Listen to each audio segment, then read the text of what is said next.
Okay, hello, my name's Kathryn McMann, and I'm going to talk today about the challenges and solutions in the age of the connected consumer. First, a little bit about me. I'm a holistic marketeer, and I'm also director of Kathryn Consultancy, which is a holistic marketing agency or company. I'm going to go into detail what holistic marketing is, because it does all tie in. I'm going to look at what we mean by the term connected consumer. I'm going to look at the challenges and solutions that this brings up, and then the key takeaways. Okay, what is holistic marketing? Well, my term of what holistic marketing, well, let's start with what the term holistic means. It's nothing to do with holistic health. I have had clients who have been in the holistic health industry, but it's not solely to do with the holistic health industry. It's to do with holistic, the term holistic being looking at the whole of something, and that means working inside as well as externally. So here's a couple of definitions of what holistic means. The term itself was coined by a marketing academic, a little bit of background, who called Rajinder Sisodia, who broke it down into 4 components of marketing. Now, as we know, with the evolution of technology and the adoption, the way that people, consumers have embraced it, this has changed quite a great deal. So as organizations, you need to understand how it works outside as well as on the inside. Okay, this is the jargon definition of what holistic marketing is. Holistic marketing is the integrated marketing strategy with human-centered process design for the practical application to manage actions and responsibility, implementation and measurement. Bit of a tongue twister, that one. The next one is a business definition, which is a nice, fluffy, easier to understand. We had to really hone this one down. So it considers the whole of the business, unites the business behind the brand, and delivers a seamless and consistent experience for the user or customer. Okay. So understanding that, let's take that and then look at what we mean by the term connected consumer. It seems fairly obvious, right? This is what consumers see. They see all the different independent mediums, channels that they work with on a seamless basis. They work and communicate across different devices. They embed different digital technology and media within technology platforms without even questioning the capabilities of what they're actually doing. They share because it's an extension of who they are, not the extension of the brand. And they don't see the different communication touch points as separate departments. And by that I mean we have social, we have customer service, we've got statistics, analytics, we've got video, we've got promotion, SEO, we've got training, mobile, and these are just a small handful to show the example. So this is what the customer sees as a whole. They have one experience with a brand, just one emotive experience. So they see all of these different relationships as one relationship as a whole with a brand. So if they've got a third-party person at the desk, that's the person they see that represents that brand, whoever they are. But the brand, however, has to manage all these multiple different layers of touch points for each of the independent different consumers. So that's quite a lot to do. But this is just one aspect of what a business does. The business as a whole is a much bigger structure. We're looking at this. This is the business life cycle, the larger organism that works. Each different component has to work within each other. So the different departments, no matter if you're a large organization with your different departments or a small organization with individuals covering these, or you work with external arms, it's the communication that needs to happen across those different departments and boundaries that then connect with the different customer touch points to make them all seamless. Okay, and that's where the customers join in. So that's the big picture of the business life cycle, all the different elements they need to consider. To give you an example of how this works, this is a quick animation, sort of show you the visual, how it actually works across. Now I must apologize that originally it's a branded POS material for myself, so it is quite heavily promotional for holistic marketing, but that's not the point. Okay, let's fingers crossed it works.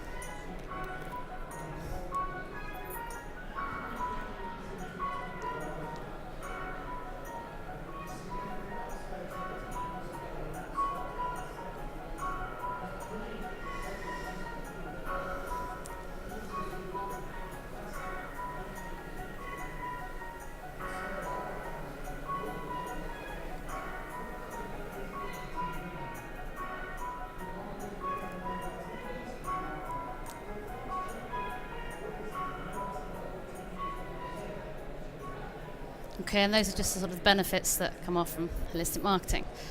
Okay, now let's look. That's obviously brought up the question of how do you manage all of these different customer touch points that reflect the same experience for each individual consumer's experience. Okay, let's look at the other overarching problem. Let's break that down and look at some of the key challenges. Okay, targeting multiple customers, many different channels, many different consumers. Being heard through the noise. As we know, that's a big, big problem at the moment because there is so much content out there. Multi-channel management. Who is going to organize all of these and keep them on target? And the already overextended resources. So if we're doing all this over here, and how do we add yet more channels, more communication touch points into the mix? Okay, let's look at targeting multiple consumers. So if you need to reach all of those, how can you do this? There is a solution, but it is a simple solution, but it's not the most used because people don't like to extend their budget. Investing in your research and planning from the very beginning. It's kind of an obvious one, really, but it makes sense. If you don't know where your target audience are, then how can you communicate with them? If people start building strategies and they start delivering those strategies and all those different projects out there to communicate and get in touch with who they're working with, how can they adapt and evolve as it develops if they don't have the information to hand? Okay, let's look at the next one. Challenge number 2, being heard through the noise. So many different distractions. How can a company stand out from its competitors or even work alongside its collaborators? By marketing with a broad integrated perspective. So that means being on all those channels, do engaging in all those different touch points, but it doesn't mean, even if you're not getting huge engagement on a particular channel, for example, the common one, Facebook, B2B, we don't see it as being a particularly strong channel for B2B if you're selling mops, for example. But the power with that is if you have a presence, you're still there. This contributes to the bigger factor behind it, behind your SEO that works towards it, your keyword strategy, and it will build and give you another, it'll be a sub landing page that will feed back and direct back into your other information. So just clarify that, unite and optimize across all the different channels and centralize the information. Also, build your brand values into all the different media that you do. For example, as I mentioned, the keywords, build it into all of your brand copy, build it into all the different platforms, channels, everything you're using. Think about it. Think about all of this from the very beginning in your strategy and research stages. And most of all, be relevant. There's so much noise out there. I know this is a repetitive one. People are saying this all the time. There's so much noise and content. Be relevant. Think about who your target audience are. What do they need? What do they need to hear? Think about where they need to do, and design it for the device or for the platform, as well as consistent. I'm going to go on to that a bit later. Okay, managing multiple channels. With so many stakeholders and so many different departments, or just one person managing all of this, how can they gain that valuable buy-in? Through holistic management. Basically, building in the design process being the process management at the very beginning as part of the strategy. See it as a separate entity. See it as a channel in itself. Build it in and work with your stakeholders to factor that in. Get them involved. Build autonomy amongst the group, even if it's working with external different departments. And it's got here, centralize the operations, but also centralize the key one. And there's a couple of times I've worked with clients who've actually just overstepped this. They wanted to bypass the research and they want to bypass the strategy because they said, we know what we're doing, we know who we're aiming at, we know what we want. But they didn't actually think about it. They didn't centralize their information and then share it among the stakeholders. And what we got was very fragmented messages across the different platforms where all their ideas came from. So such a simple one, create a document and a space where you can centralize all this information, the URL, the emails, the bit.lys that you'll use, the repetitive keywords that will work across and at different stages, time stages. Make sure people understand this. Okay, challenge number 4, overextended resources. This does overlap an awful lot with multi-channel management, but it seems a very important factor. What I'm trying to say is It's great to start with the seed of the idea. Let's push this through. It's great to start with the seed of an idea because there's so much we can do out there on the technology these days.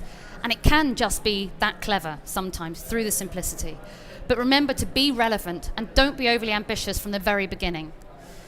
It's all very well promising that you're going to do 8 blog posts a week, but if you can't create that content, if you can't keep that, if you can't sustain that consistency and actually be incredibly relevant at the same time, you'll lose your audience. You'll probably piss your employees off internally.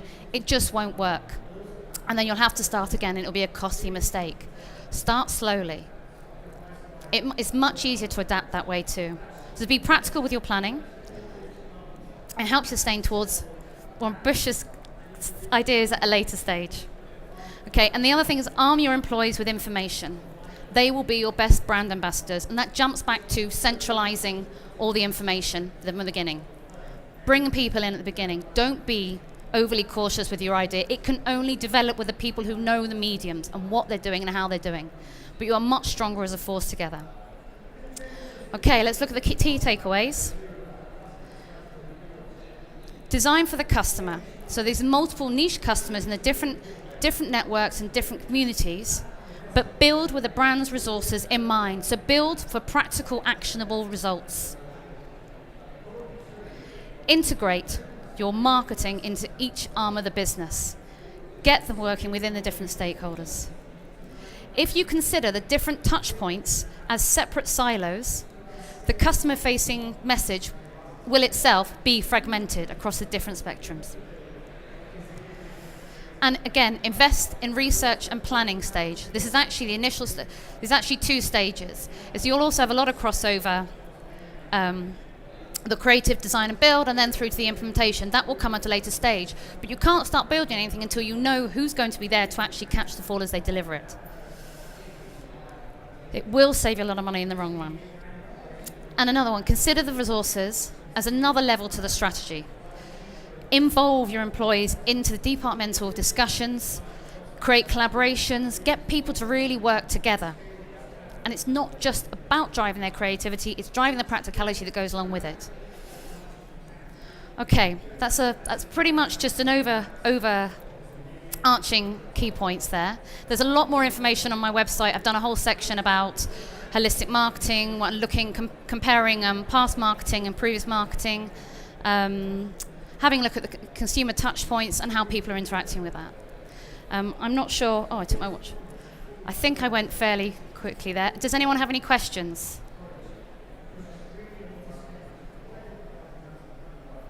Okay, thank you very much for listening.